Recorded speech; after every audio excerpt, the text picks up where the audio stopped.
Welcome back to Team Talks. It's match week 23 and the top three are all playing at the same time on Saturday. Bring it on. Yes, the title race is hotting up nicely. We're going to discuss all three of those clubs, starting with Liverpool, who host Ipswich this weekend. But manager Arne Slot's dad wasn't impressed with the Reds' performance in the midweek win against Lille. Okay, first of all, Arne, can we check on Curtis Jones? What's the latest regarding the injury against Lille? Yeah, he went out during half-time. So it's mostly not a good sign. And it wasn't because he will not be available for the game tomorrow. And yeah, the rest we have to wait and see how long it's going to take. I'm not expecting months, of course, or not of course, but I'm not expecting months. But let's see if he's available for PSV or Bournemouth. Kieran McKenna also told us in the week that he's playing through pain at the moment with his knee not fully recovered from it. What concerns do you have over that? How you're managing that day to day? No, I think you've seen how we try to manage that. I think. We skipped him twice, didn't we? Or at least in this game, Jarell played, and the Accrington Stanley game he didn't play as well. So that is a bit maybe because he has still some pain of his knee. Don't exaggerate it, but he probably feels a bit. But it's safe for him to play. But it's more the load where you're aware of if a player is out for 5 or 6 weeks and then play him every 3 days, that's in our opinion a certain risk. So we always try to manage that, and I think he now comes to a moment where he would be able to play 3 times a week. Ipswich was your first game in charge. I think back then there wasn't the expectation that you were going to win the Premier League. I think certainly outside the club there seems to be the expectation now that Liverpool are going to win the Premier League this season. So what difference do you see in your side now compared to that first game against Ipswich, if any at all? No, not a lot, but the fact was that I only worked with 13 to 14 players for 1.5 weeks back then. So there's not been said about sometimes how difficult it is to come in the middle of a season and try to work with a new team with the schedule we are having. But to be fair, it maybe felt a bit the same for me because 12, 13, 14 players came in 1.5 weeks before the start of the season, and from that moment on we only played games. So it's normal, I think, that we've improved compared to that game. Although especially the second half performance was something that was quite similar to the performances I see currently. And with that in mind, how much do you think Ipswich will be a different proposition now that they've gotten used to life in this league a little bit and taken some big points off some top teams? Yeah, they've done, and they've been a bit unlucky sometimes in the last moments of games. I think I've said this a few times recently that second half of the season is always more difficult than the first half because some teams strengthen themselves during the winter break. Some teams, of all the teams, not all of them, but many teams work with their manager for half a season. And that normally leads to that a team becomes better, and that's definitely the situation also for Ipswich. Although they've made it really difficult for us already in the first game of the season, but I think it's fair to say that they've improved during the first half year, and that is also a compliment to Kieran McKenna that he already made it really difficult for us in the first game. But I think the few games afterwards was more difficult for them. But then at a certain point they've become a very good team that makes it difficult for every team except maybe their last game, which was an exception to the rule. And maybe that was because City was City again. A word that keeps getting repeated again and again in comments about your performances, particularly the one against Lille, was professional. Is that a word that you like to hear when people talk about your team? Is that something that you like to judge yourself on? It's better than that they call us amateurs. Yeah, I think you guys, not till now, it hasn't been asked yet, but the amount of question I get about Mo and how would you describe him, so it's every time you have to find a new word or say something new again, or try to come up with something new. That's a bit similar to what we are doing. So because we're doing so well, many people talk about us, and it's difficult to every time come up with something new. Now, it's been exciting. Probably it's been all kind of words has been used, and at the moment, if I listen to you, the word professional is there. I don't exactly know what that might mean. Then does this mean that we are controlling the game, or okay, yeah? Doing everything very business-like. No errors anywhere. Okay, yeah, I don't know if it's meant positive or negative. What I see is that we've got a lot of ball possession, that we dominate and control every single game. In every single game, we've got more chances than the other team. In every game, we deserve to win, or if we don't win, we would have deserved it. Except for one game, maybe, and I've said it many times. That was the Chelsea game, where maybe a draw would have been more fair. But in every other game we've played, I think we were the dominant team. Not because we go into a low block and kick every ball forward, because of a certain style. And yeah, it's up to anyone how you would describe that style. Professional, yeah, okay. It's a compliment. It's, yeah, that's a good thing then. Given Harvey Elliott has said this is his club, he wants to stay, and his recent performances, how close is he to starting, and what does he have to do? Keep bringing performances in like he did, and keep working as hard on the training ground as he's doing as well. And I always say to the players, it's not only about you, it's also about the competition you are in. And in his situation, he's in competition with 5 very good midfielders that you know, and there are a few youngsters coming through that are very talented as well, but they are not close to playing time yet. But he's in competition with Wata, with Ryan, with Curtis, with Maka, and with and himself. So these are the midfielders we have at the moment. So he has to bring up performances like he does, and then playing time will probably increase. Increase is more, yeah, will increase. Andy? Hi, Arne. If Kieran McKenna spoke about aiming to be better than Virgil van Dijk, how good can you become? I think he's already very good.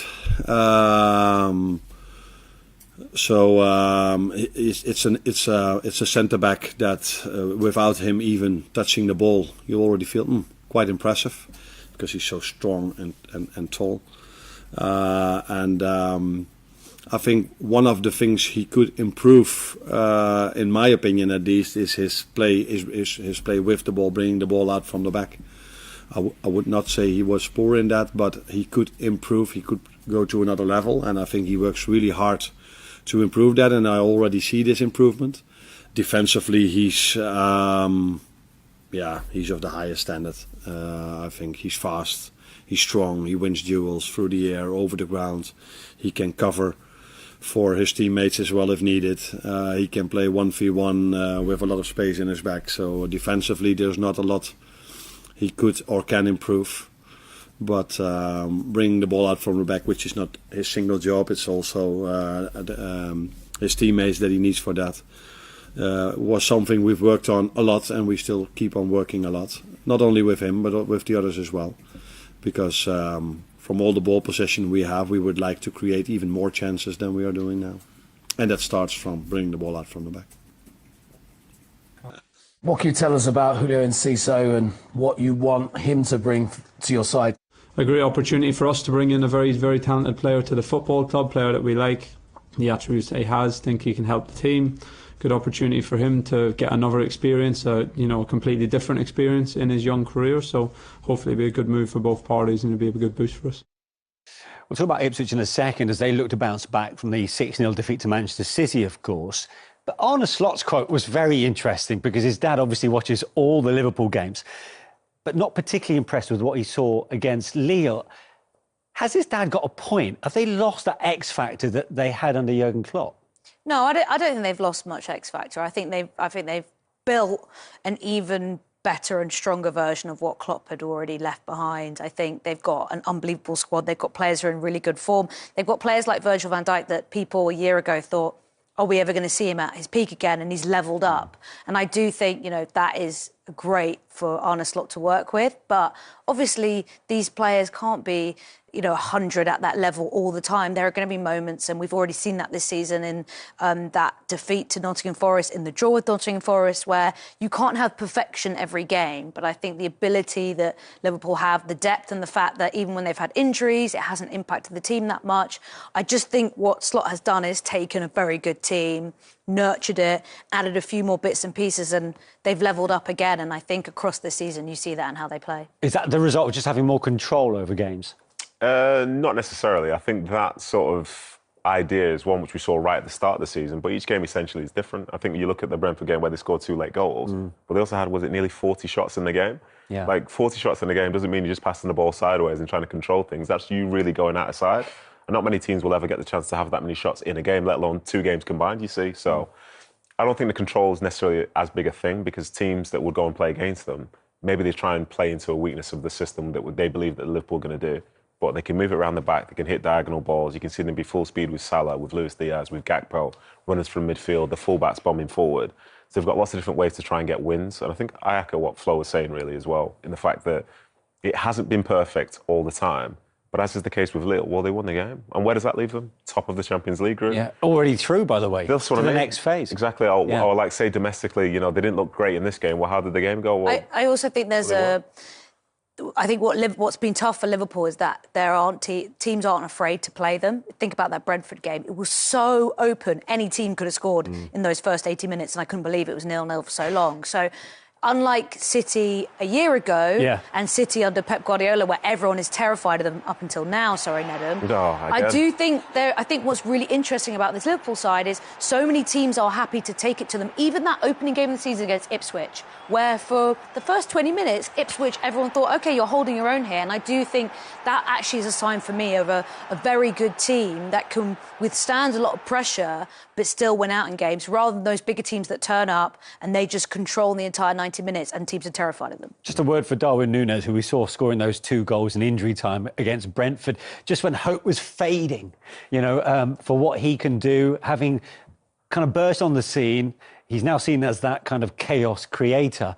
But suddenly he's just reminded us, hasn't he, of his ability. Yeah, for sure. When Arne Slot's putting him on the field, he's not putting him on there just to run channel, because he's putting him on because he believes he can score in a big moment, and he managed to do that. And when you see the relief that he has after he scores the first and then the second, those are big moments for players. And unfortunately, as a defender, I never really had that joy of having those big moments and saying, I'm the hero. But the fact is, he probably needed that. His belief at times is something that a lot of us believe he probably doesn't have as much as others. But when he's out there, he has an impact on the game throughout. And when his finishing's there, like as a defender, with minutes to go, you don't want to see Darwin Núñez coming onto the field. And when there's going to be the goal-scoring element as well, it makes it even harder for you. They're taking on Ipswich, who've made another loan signing. So we've got Julio Enciso, who's their incredibly talented teenager from Brighton. He scored a great goal against City, did he not? Please carry on, yeah. Anyone else to talk about? Yeah.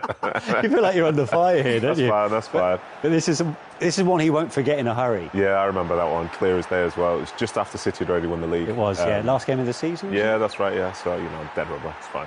But still a good goal. Yeah, it's a great finish. Strike. It's a great finish, and somebody with that sort of quality getting a chance to go to Ipswich is a big deal for Ipswich. And you can see that, they want to try and stay up, but they're trying to do it through attack, not just in defence. Because in my mind, and maybe this is where I'm wrong at times, it's good to have a good defensive record, but you need to be able to have a threat to win games of football. Yeah. Because you're not going to be drawing your way to stay in this division. You have to find ways to score.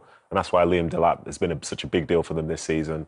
That's why Sammy Smodic, when he's scoring, that's a big deal for them. And now Enciso feeding them a bit more, maybe they'll have a chance. They've been by far the most proactive of any of those sides down at the wrong end of the table. Calvin Phillips is there on loan, Ben Godfrey, even Jayden Philogene for 20 million for a team like Ipswich in January is quite a statement. At Anfield, knowing you've just been thumped 6-0 by Manchester City, it doesn't get any easier, does it? It doesn't, but I do agree with Nedum. I think they're going about things the right way with their recruitment, with their approach to games. I mean, if you think about Burnley last season and a lot of the criticism that Vincent Kompany had around them with not being adaptable, not having a plan B and being naive in games and wanting to stick to your principles, I think a lot of people could apply the same thing to Ipswich because they are being very stubborn in their principles. But the reality is they are matching up with a lot of big teams and they are really staying in games. They've had some positive late results and some negative late moments where they've lost games late on. So it swings both ways for them. But I do think I'm optimistic. Unfortunately, I think they still might get relegated, but I think, and this isn't very helpful for Ipswich fans, they will go down fighting and they will go down giving it everything rather than sort of giving up. I think they will go down and feel like, OK, we played our way and maybe we came up short, but we had a lot of moments where we were competing with the top teams. We talked, you've mentioned Liverpool, about going in potentially to there and how well Manchester United played against Liverpool. But when we're looking at a team who play with intensity and who play with that work rate that maybe was lacking Manchester United performance, we saw all of that for Liverpool against Brentford. And look, I know there were 35 shots before they got the 2 goals. They weren't necessarily 35 good shots, but still their XG was, some metrics had it around about 4, but in terms 4 or 5 in terms of the potential goals that they were scoring. So although they didn't create loads of great chances, there was enough for them in that to win that game. Yeah, but what was good about that game is that when you're going for the league like that, you'll get a game where you probably need the bench. I think the last 5 goals for Liverpool have come from the bench, and 3 of those as well, Gaffer, has been people who've assisted from the bench. Yeah. So they've already set up for, you know what, if a team... When you see this, these kind of wins feel good, don't they? Yeah, they do. Because what's happening is that you put the team out and then they've done well. They've done their job, they've defended brilliantly, missed chances maybe, but then you are able to get somebody like Núñez off the bench to go and make a difference. That's what you're hoping. I'm sure that Liverpool would have said, OK, we'll take a point because we haven't lost. But if you've got somebody who could come off the bench and make a difference and get you the 3 points, that's championship. That's how you win the league. That's what happens. Jota did it at Forest. Jota with a header in 22 seconds back. You know, and that's what a great squad does. I've always said it to my subs over the years, even before the rugby scenario, but what's the most important team? The one that starts or the one that finishes? One that finishes. And I used to say it to the subs for a reason, just to get in their mind, because in some ways, once the first half's gone, that's history. You can't think about it. It's the future. And then the last 20 minutes of games, there's a lot of goals being scored. Now the game goes on for 97 minutes, or normally, or whatever, average. That's when there's a lot of key moments in matches for any team, let alone a team that's got the confidence and the ability to bring players off the bench and make a difference, which Liverpool are doing. It's funny because I know we're going to mention Arsenal, but it's listening to Arteta's quote about what Liverpool are capable of doing, who they can bring off the bench, what they can do, and him saying, same as I think as Amarim saying to Ineos, you know, it's a message to the board. I am the absolute opposite of what Liverpool can do, and that's worrying. Nobody has a front six like the Liverpool one. No. All the options. Unbelievable. Yes, and I think that's true in terms of numbers.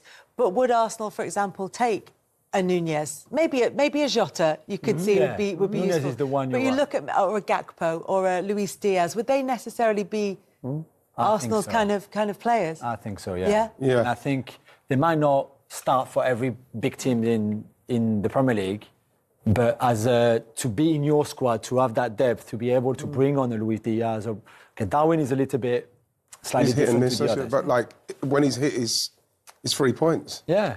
For this game, perfect. And to be fair, we said before... Have we given up trying to work out why Darwin Núñez is the way he is? Are we just kind of accepting him I think as he is now? You just have to accept him as he is. Whatever team he would go in, he's going to be a bit like that, whatever. I don't think... You think Gaffer... I think it's... If he goes for 40 million, 35 million, I don't think he gets the same noise. But it's because he's gone for as much as he's gone for. People are constantly on his case. Yeah, there's a bit of that. That's all. That's what I think. It's a tough team to start in. Because although I thought Slot should have started Darwin in this game against a defence like the Brentford team, same at Forest, I thought he made a mistake by starting Luis Diaz, who's one is not a 9, so not a traditional 9, and 2 needs the space to use his space and the runs in behind, which against Forest and Brentford they would never be there. So I thought Darwin not starting was a bit of a mistake from Slot. It was rectified by Jota getting the equaliser in the Forest game, and then Darwin coming on later to get that win. But it's all the different profiles. You can have 6 forwards, but if you look at Salah and Jota and Diaz and Gakpo and Darwin, plus even a Harvey Elliott, they're all so different. And that's the brilliance of it, I think. He just looks like a player when he starts. When he starts in a team, he's a different player to when he comes in on the bench. you know, when the chains are off a little bit. Yeah. If you're losing or you need, you know, they weren't under immense pressure there against... it is a different pressure. It's a different pressure. It's a different... As a different striker... the lad at Villa, Duran. He looks a fantastic player, but when I've seen him start, he's not the same player as coming on from the bench. And sometimes you just have these players that have an impact coming from... They can't play with the pressure on their shoulders at the beginning of the game. And when the defenders are a little bit fresher and a little bit more switched on, sometimes that mentally makes a switch difference. off,